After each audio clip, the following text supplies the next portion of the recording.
Assalamualaikum warahmatullahi wabarakatuh. Perkenalkan, nama saya Dimas Edi Putra, NIM G1B119089. Saya adalah mahasiswa Keperawatan Unja 2019. Baiklah, di sini saya akan mencoba untuk menjelaskan tentang sistem reproduksi pada manusia. Yang pertama, saya akan mencoba untuk menjelaskan tentang sistem reproduksi pada laki-laki. Yang pertama, saya akan menjelaskan tentang testis. Ini gambarnya, oke. Ini testis. Nih.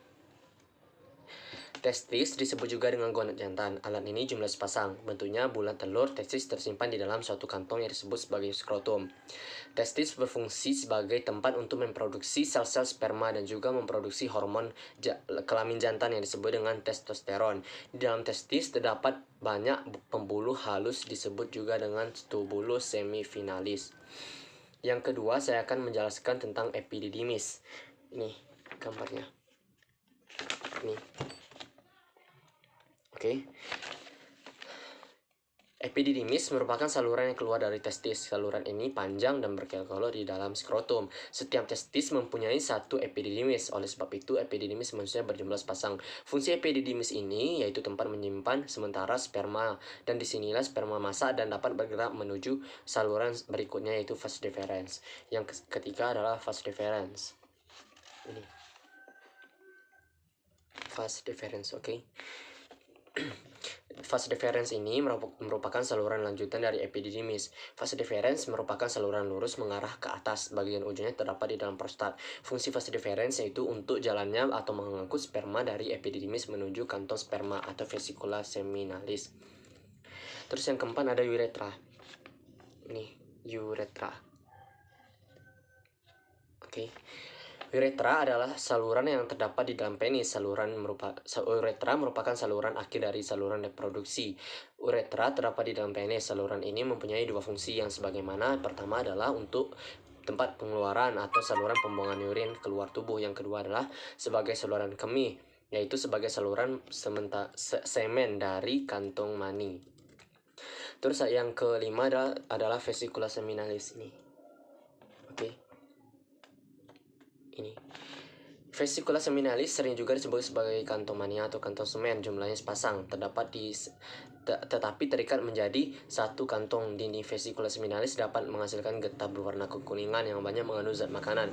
Cairan inilah yang dapat mencukupi kebutuhan makanan bagi sel-sel sperma. Terus yang selanjutnya adalah kelenjar prostat. Kelenjar prostat ini. Oke. Kelenjar prostat ini fungsinya untuk menghasilkan getah yang dialirkan ke saluran sperma. Selanjutnya adalah saluran ejakulasi. Ini. Saluran ejakulasi. Saluran ejakulasi merupakan saluran pendek yang menghubungkan uretra dengan kantong semen. Saluran ini mampu menyemprotkan sperma tinggi masuk ke uretra, selanjutnya mengalirkannya keluar. Terus yang selanjutnya adalah ureter.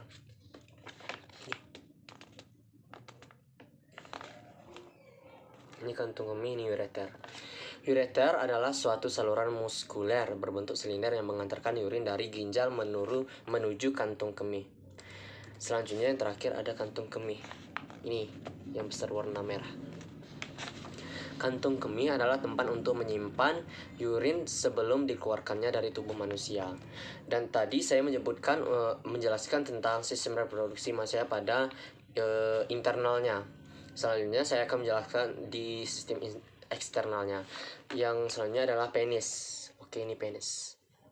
Nih, oke. Penis yaitu alat kelamin luar yang penting untuk kopulasi atau persetubuhan. Selanjutnya adalah skrotum. Oke, ini skrotum. Skrotum merupakan kantung kulit yang menggantung di bawah penis yang berfungsi untuk membalut testis dan menjaga suhu dari testis. Terus selanjutnya adalah kepala penis. Ini. Oke, kepala penis. Kepala penis merupakan bagian dari ujung penis dan sebagai rangsangan. Baiklah, tadi saya telah menjelaskan tentang sistem reproduksi pada laki-laki. Selanjutnya saya akan menjelaskan tentang sistem reproduksi pada wanita. Oke. Selanjutnya sistem reproduksi wanita. Yang pertama saya akan menjelaskan tentang ovarium. Oke, ini ovarium. Ovarium umumnya berjumlah sepasang, bentuknya seperti telur, terdapat di dalam rongga badan di daerah pinggang dan di sebelah kiri dan kanan tulang kemudi. Di dalam ovarium terdapat kelenjar buntu penghasil hormon dan sel tubuh yang bertugas membentuk sel telur atau ovum. Sel tubuh penghasil sel telur ini disebut dengan folikel. Selanjutnya yang kedua ada vagina. Oke. Vagina merupakan saluran akhir dari saluran kelamin dalam wanita. Vagina terdapat di dalam vulva dan merupakan alat kopulasi bagi wanita. Dinding vagina mempunyai banyak lipatan-lipatan serta mempunyai selaput lendir yang banyak mengandung kelenjar. Lipatan ini sangat penting bagi wanita agar saat lahir vagina tidak robek. Terus selanjutnya adalah rahim atau uterus. Oke, ini. Rahim atau uterus adalah organ reproduksi wanita yang utama. Salah satunya ujungnya ada di serviks, membuka ke dalam vagina, dan ujung satunya yang lebih luas, yang dianggap badan rahim. Fungsi utama rahim menerima pembuahan ovum yang tertanam ke dalam endometrium, dan hasil makanan dari pembuluh darah yang berkembang secara khusus untuk maksud ini.